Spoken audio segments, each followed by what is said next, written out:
ನಾನು ಶ್ರೇಷ್ಠ, ನಾನು ಜಾತಿಯಲ್ಲಿ ಶ್ರೇಷ್ಠ, ನಾನು ವಿದ್ಯೆಯಲ್ಲಿ ಬಹಳ ದೊಡ್ಡ ಪಂಡಿತ, ನಾನು ಏನೋ ಸಮುದಾಯದಲ್ಲಿ ನಾನು ಬಹಳ ದೊಡ್ಡವನು, ಹಣಕಾಸಿನ ವಿಚಾರದಲ್ಲಿ ದೊಡ್ಡವನು.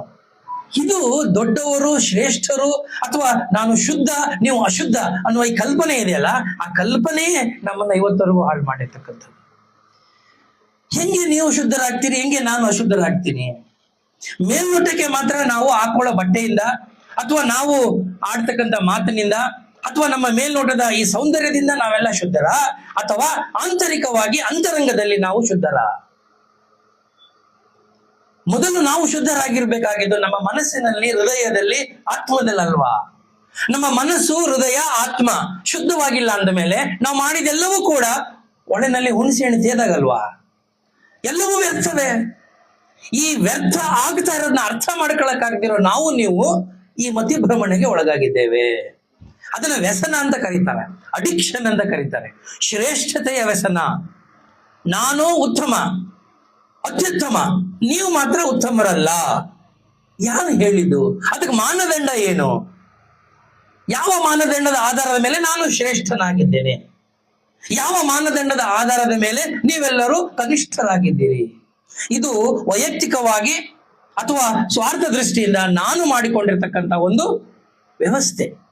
ಈ ವ್ಯವಸ್ಥೆನೆ ನಿಮ್ಮನ್ನ ಮನುಷ್ಯರ ನಡುವೆ ಈ ಕಂದಕವನ್ನ ನಿರ್ಮಾಣ ಮಾಡ್ತಾ ಇರೋದು, ಆ ಗೋಡೆಯನ್ನ ಕಟ್ತಾ ಇರೋದು.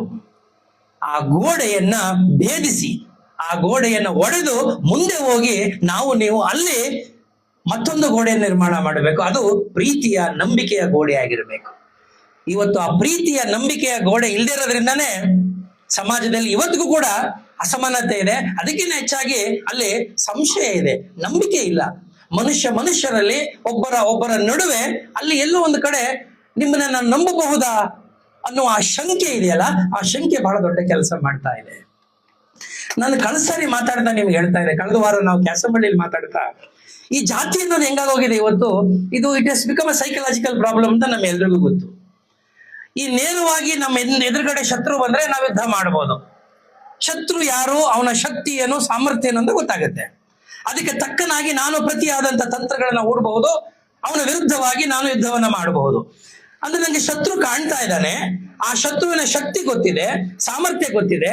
ಆ ಕಾರಣಕ್ಕಾಗಿ ನಾನು ಆ ಶತ್ರುವನ್ನ ಹಿಮ್ಮೆಟ್ಟಿಸೋದಕ್ಕೆ ನಾನೇನೆಲ್ಲ ಪ್ರಯತ್ನಗಳು ಮಾಡಬಹುದು ಅನ್ನೋದು ನನಗೆ ಗೊತ್ತಾಗತ್ತೆ. ಆದ್ರೆ ಈ ಜಾತಿ ಅನ್ನೋದು ಇವತ್ತಿದೆಯಲ್ಲ, ಈ ಆಧುನಿಕ ಕಾಲದ ಈ ಜಾತಿ ಅನ್ನೋದು ನಮಗೆ ಕಣ್ಣಿಗೆ ಕಾಣಿಸ್ತಾ ಇಲ್ಲ. ಅದನ್ನೇ ನಾನು ಲಾಸ್ಟ್ ಟೈಮ್ ಹೇಳಿದೆ, it is an invisible enemy. It is an invisible enemy. ನಮ್ಮ ಕಣ್ಣಿಗೆ ಕಾಣದಿರುವ ಈ ಶತ್ರುವನ್ನ ಎದುರಿಸೋದಕ್ಕೆ ನಾವು ಒಂದಷ್ಟು ವಿಚಾರವನ್ನ, ನಾವು ಅಷ್ಟು ಹೃದಯವನ್ನ, ವೈಶಾಲ್ಯತೆಯನ್ನ ಬೆಳೆಸ್ಕೋಬೇಕಾಗಿದೆ. ಸಮಾಜದಲ್ಲಿರ್ತಕ್ಕಂಥ ಸಮಾಜದ ಎಲ್ಲ ಸಮುದಾಯಗಳ ಜನರ ವಿಶ್ವಾಸವನ್ನ ನಾವು ಆ ಕಾರಣಕ್ಕಾಗಿ ಪಡಿಬೇಕಾಗಿದೆ. ಯಾರೋ ಒಬ್ರಿಗೋಸ್ಕರ, ಯಾರೋ ಯಾವುದೋ ಕಾಲದಲ್ಲಿ ಸ್ವಾರ್ಥಕ್ಕಾಗಿ, ತಮ್ಮ ಪಟ್ಟಬದ ಹಿತಾಸಕ್ತಿಗಾಗಿ ಮಾಡಿಕೊಂಡಂತ ಈ ವ್ಯವಸ್ಥೆ ನಮ್ಗೆಲ್ಲರಿಗೂ ಗಮನಕ್ಕೆ ಬಂದಿದೆ. ಇದು ಸರಿಯಲ್ಲ, ಇದು ಕಾನೂನು ವಿರೋಧಿಯಾದದ್ದು, ಇದು ಮನುಷ್ಯ ವಿರೋಧಿಯಾದದ್ದು, ಇದು ಸಂವಿಧಾನ ವಿರೋಧಿಯಾದ ಧೋರಣೆ ಅಂತ ಗೊತ್ತಾದ ಮೇಲೆ ಕೂಡ ನಾವು ಅದನ್ನ ಆಚರಣೆ ಮಾಡೋದು, ಇದು ಕೂಡ ಆತ್ಮಸಾಕ್ಷಿ ವಿರೋಧಿ ಅಲ್ವಾ, ಮನಸ್ಸಾಕ್ಷಿ ವಿರುದ್ಧವಾದದಲ್ವಾ? ಆ ಕಾರಣಕ್ಕಾಗಿನೇ ಈ ನಮ್ಮ ಅರಿವು ಭಾರತದ ಯಾನ ಇದು ಆತ್ಮಸಾಕ್ಷಿ ಅಭಿಯಾನ ಆಗಬೇಕು.